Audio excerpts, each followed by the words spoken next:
Hi, I'm Jerry Cannell. If you really want to add a room that reflects your love of the great outdoors, join us on the next Better Your Home. We'll plant the right ideas about building a greenhouse, so watch us next.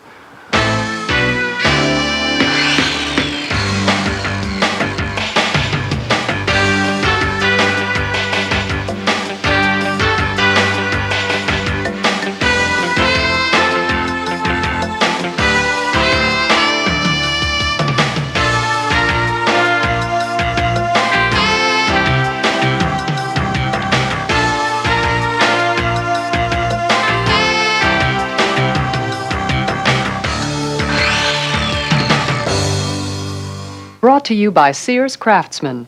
People who depend on tools depend on craftsmen. Hi, I'm Jerry Cannell. If you're interested in adding living space to your house and cutting down on your energy bills to boot, there is a ray of hope. Adding a solar addition or a greenhouse is a really sound move for the owners of this home. It not only gives them more room, but it also helps to heat the home naturally. Joining me here is Bruce Hanna, the contractor on the job. Hi, Bruce. Hi, Jerry. How are you? Good. Tell me about the job you have here. Well, we're going to remove these old windows, as you can see, and then we're going to build a greenhouse out from here. These, I suppose, aren't too energy efficient, and it looks like the glazing is coming off of them. Seals are broken and they're very energy inefficient. Okay, you're going to bring the room out how far? We're going to bring the room out about 6 feet, so we're going to pick up approximately 80 square feet of living space. You get direct sun here, so that's... Well, the sun is good, and we want that for solar gain in the wintertime. Have southern exposure for your greenhouse if possible. Did you have to get a permit?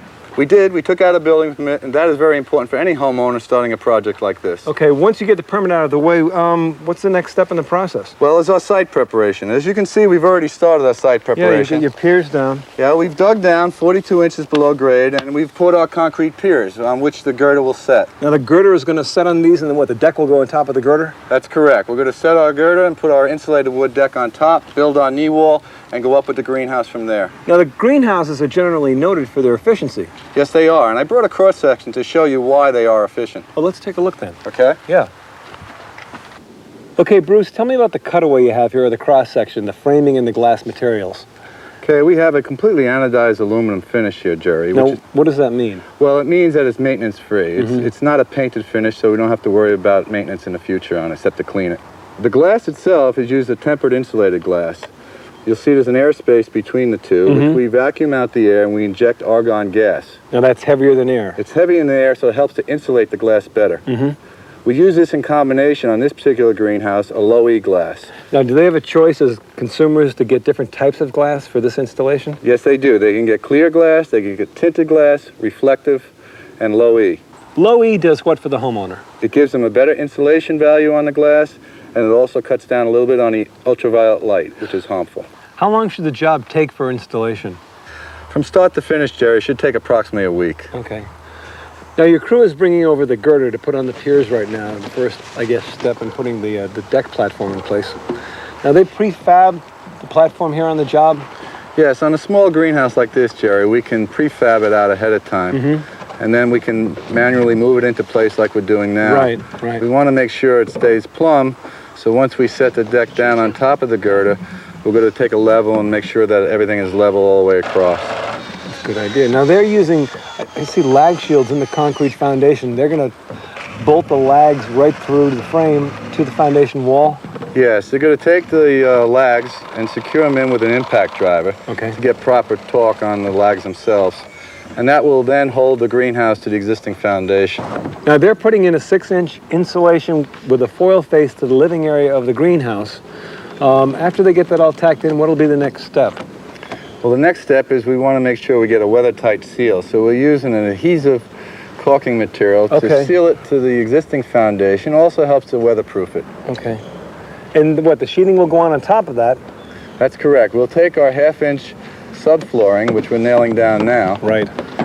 And over the top of the subflooring, we use a 1/2-inch underlayment. Then it's ready for whatever finished floor the homeowner would like to choose from. Okay. And they're bringing in the knee wall now, so if you stay with us, when we come back, we'll continue with the knee wall and keep your home summery year-round.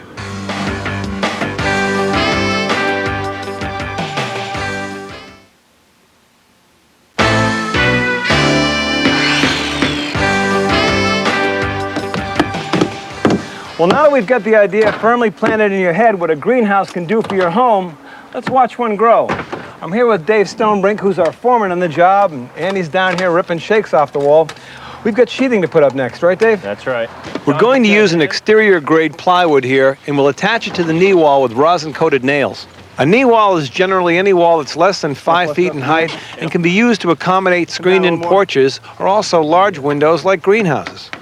Now, why do you have a knee wall here? I mean, what's the importance of it? This knee wall will give us adequate headroom at the curve. It also gives us room for baseboard, heat, and electric. Okay. Now, we're going to tack this right on the top of the knee wall and be ready to put our flashing on after our sill flashing will go on afterwards. As long as we have the top nailed off, we can get that set. When we're sheathing, we want to leave a little gap at the joint so that if the sheathing should expand, it won't buckle. Okay. Yep. Now, when we get this greenhouse up and watertight, then we'll insulate and drywall the inside of the knee wall. So we're just about ready to put the flashing on here? That's right. Don, would you grab that flashing? Okay, and I'll get the cordless ready. We're going to put screws about, what, every 8 inches? No, it's less than that because when the sill of the greenhouse goes down, there's more screws that go through it. So we just have to hold it in place for now. All right. And we've got it marked up for an offset of about, what, an inch? An inch, so that our shakes will be able to tuck underneath it. The offset is the gap between the overhang of the flashing and the back of the plywood. Okay, how much do you want me to extend off the end here, Dave? About 1.5 inches.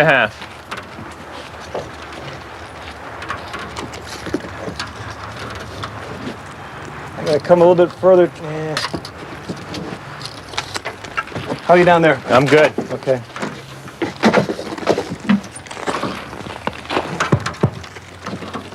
I'm going to set that back just a touch. Yeah. Got a knot there. To fasten the anodized aluminum flashing to the sill, we're using a galvanized wood screw. Dave, since we finished up with the knee wall, we put the header up above the old window. And we've got the sill down also. Yep. They both act as receiving tracks for this main bar here. Okay. They stand up by themselves, but they will get screws eventually. All right. They snap right into position rather nicely. Yep. They're all pre-drilled. Now, what's next here? Well, we have most of the clips in. Yeah. But just so you can see what they're all about, they've got barbs on both sides, and they lock right in. And they serve two purposes. One of them is to keep the heat or the cold from transferring from the outside cap to the inside frame. They prevent conduction then? Yes, and they also hold the finishing caps on. Once the glass is in place, it holds the finishing cap on with this outer barb. All right, now how about the other gasketing you have there? Okay, the rubber acts as a glass cushion. Because it's tempered glass, if the edge is disturbed, it will absorb explode. any shock, yeah. It will explode, so the rubber will help keep that from happening. Okay, and that just snaps on also. So these are what they call your thermal clips then? Yes. Now you have horizontal pieces. Andy's putting in one up here, I'll hold there. They go depending on the size of the greenhouse. Yeah. You know, this depends on the size of the glass.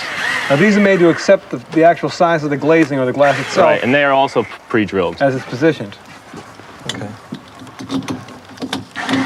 Dave, do the bars generally line up on the frame, or do you have to make adjustments out here in the field? You do have to drill through the sill into the main bar. One of the parts that isn't pre-drilled. Suppose it's because it varies a little bit in each site? Yeah, it does. Yeah. And sometimes the bars have to be lifted or cut. Okay.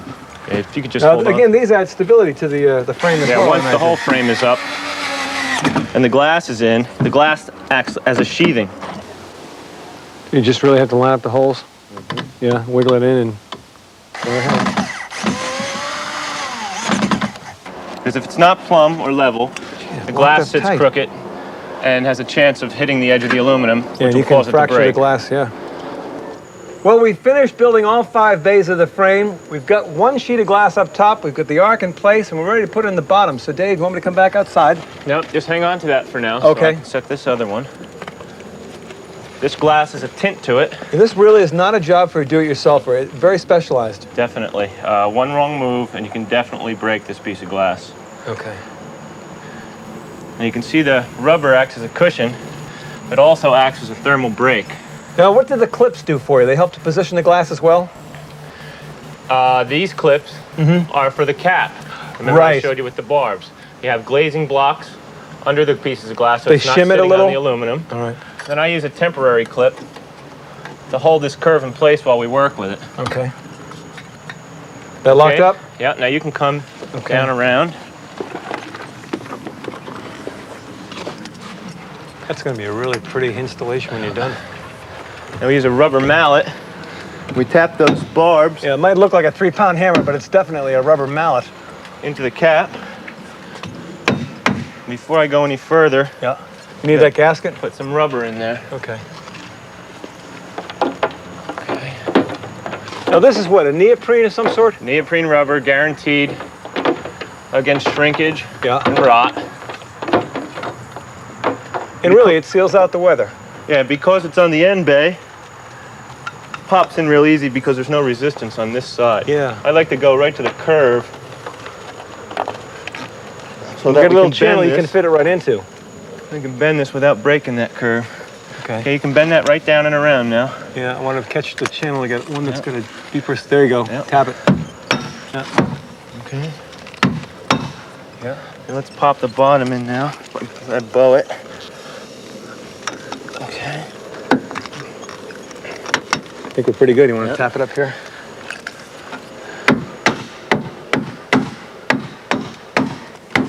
Oh, pretty. One more here. Okay.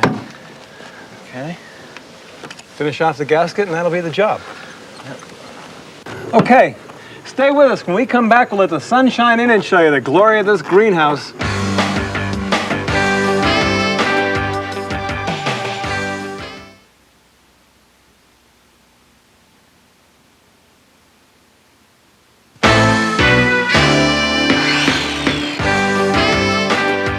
Well, your friends are going to be green with envy when they see the sunspot we've created here.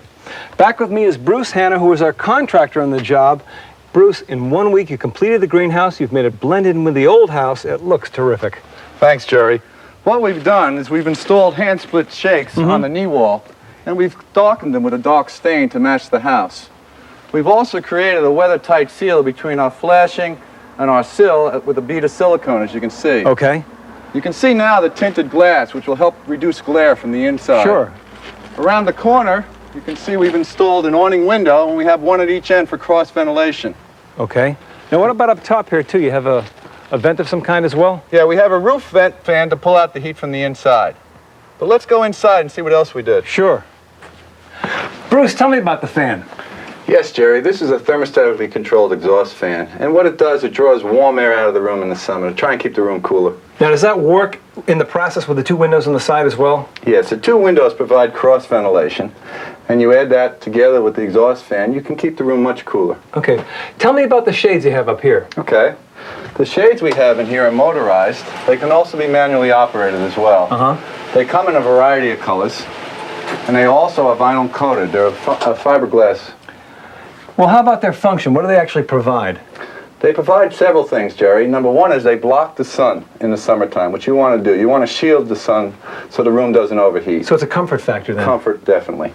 Secondly, they provide some privacy if you want it. They also protect the carpet and the furniture from fading. And they give good protection to plants from sun damage. Okay, now, with the plants that you have in here, how do you go about making the choice? You have any tips for us? I don't, but Tony Serbo from Serbo's Nurseries can help with that. Okay, thanks. Hi, Tony. How do you go about making the choice for the proper plants to put in a greenhouse? Well, with the greenhouse, we have a lot more varieties to choose from. We have varieties of foliage plants that offer more color, not just limited to the green plants that we have in a standard room. We also have flowering varieties, and we have some that flower and actually produce fruit, like this dwarf pomegranate here. Yeah. Some other plants that grow well in a greenhouse are yucca cane, bamboo palm, song of India dracaena, snake plant, Swedish ivy, golden barrel cactus, and begonia. All right, now how about the care for the plants you bring in here? Well, because they're getting more light, they're going to need a little bit more water. Now, people shouldn't get the idea of overwatering, but they should water to compensate for that more light and therefore moisture loss. That makes sense. What about seasonal considerations? If you're bringing plants in, let's say it's the fall and it's coming up toward winter, there's certain things you have to do to prepare? Yeah, that's another advantage of the room, in that you can extend your plant season by bringing indoors some of the plants that you enjoyed outdoors in the warmer months.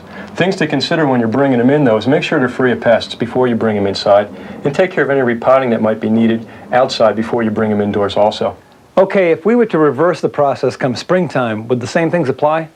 Well, come springtime, the days are getting a little bit warmer, and a little bit hotter. Even though we have the cooling and shading systems in here, some plants would benefit by being outside. Yeah. Why don't we take a look outside? We've got a spot that could suit that purpose. Okay. Well, Tony, having a greenhouse, it would seem like a logical thing that you'd want to bring some of your plants outdoors in the summertime, but do you have to be careful, take precautions to keep them from getting too much sunlight? Sure. Just like we prepared the plants to go inside at the end of the season, we should prepare them to come back out again. We want to make sure we have a spot in mind that doesn't get too much sunlight. We like the advantage of the sunlight in a cooler atmosphere, but too much sunlight can be harmful to the plant. So we should develop some kind of a shaded area or a shading system to take care of the plants. Good point. Suzanne Griswold, our shade expert, she might have some comments on that for you. Okay, thanks. Hi, Suzanne. Hi, Jerry. How are you? Okay, how are you? Good. I guess the awnings are making a big comeback. Yes, they are, and this time around they're both manual and motorized. It's nice. How is this different? I mean, my parents had awnings when I was a kid, and this is not what they had. Right. Well, the awnings of the 1920s and the 1930s were made out of canvas, and they probably faded within 2 years. So this is but color this fast. time, it's color fast. It's 100% acrylic, and it comes in a variety of stripes and solids and dozens of different colors that really accent your house. Got a lot of options. Right, and that's stain resistant and mildew resistant and fade resistant. How about the installation? You have a bar that goes across there. Is it fairly simple to put up? It is fairly simple to put up. It would take 2 people about an hour and a half to put it up. So it's really a do-it-yourself job. It is. It's very simple. Well, that's terrific. It's very simple. Now, you said it's motorized or manual. You can get that either way. That's right. And the maintenance factor is it's, I guess, pretty simple to take care of. Yes, it is. It's really a self-storing unit, too. And this is anodized aluminum, so there's no care needed there. And you have no blockage of the view? You have no blockage of the view. There's no poles to obstruct the views because of the lateral arms. They just close right up into the self-storing hood as the unit retracts. Now, for taking care of your plants, you can give them shade. And it's great for people, too. Shading the family, It adds yeah. extra living space to your home, Okay. over your patio or your deck. Well, let's take one last peek at the old window and watch it get transformed into a greenhouse. And a few other ideas.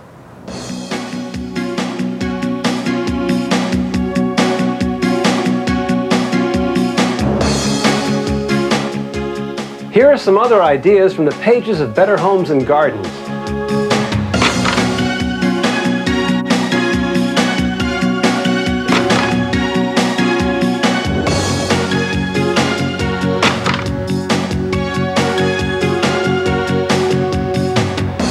To recap our time on the job, we arrived after the piers had been poured.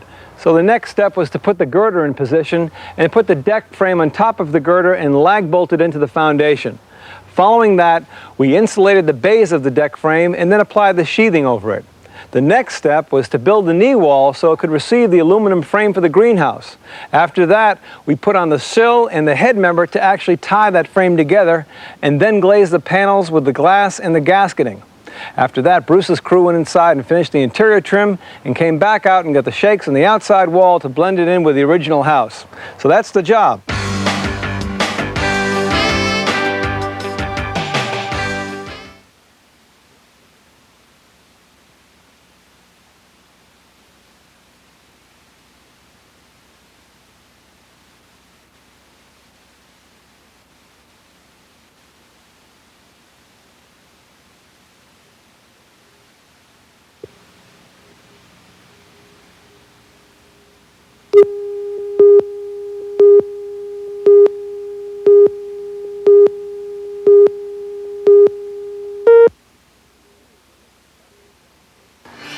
The media room is a special place where state-of-the-art components get organized for entertainment. And on the next Better Your Home, we'll show you how to put them all together in a way that'll bring music to your ears. So come join us. For nuts and bolts information, it's the only home improvement advice you'll ever need, right in the comfort of your own home. If you join us every week, you'll be a pro in no time.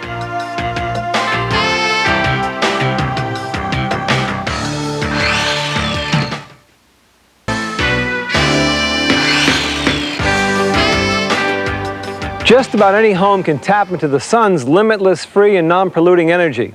All you need is a few basic principles of passive solar heating, and once you've got them down, you can capture the sun's warmth and energy and direct it and distribute it just about any place in your home.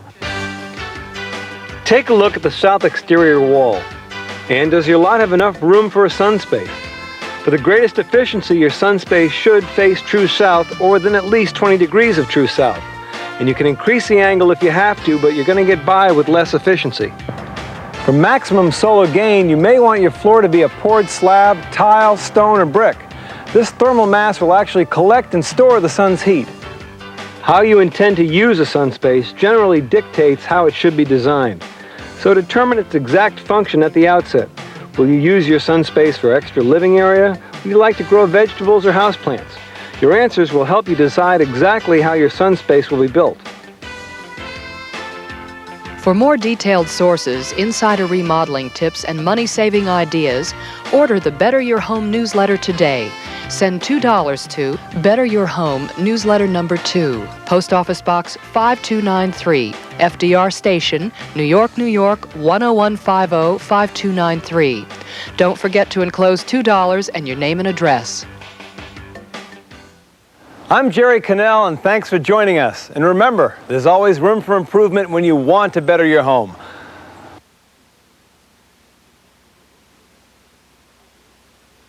Promotional consideration provided by Quicker Tape. A 16-foot digital tape measure makes household projects easier by instantly displaying your measurement in feet and inches up to 1/16 of an inch from Homestar.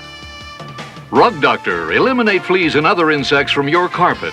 Rent the Rug Doctor Steam Carpet Cleaner and use the Flea Killer additive.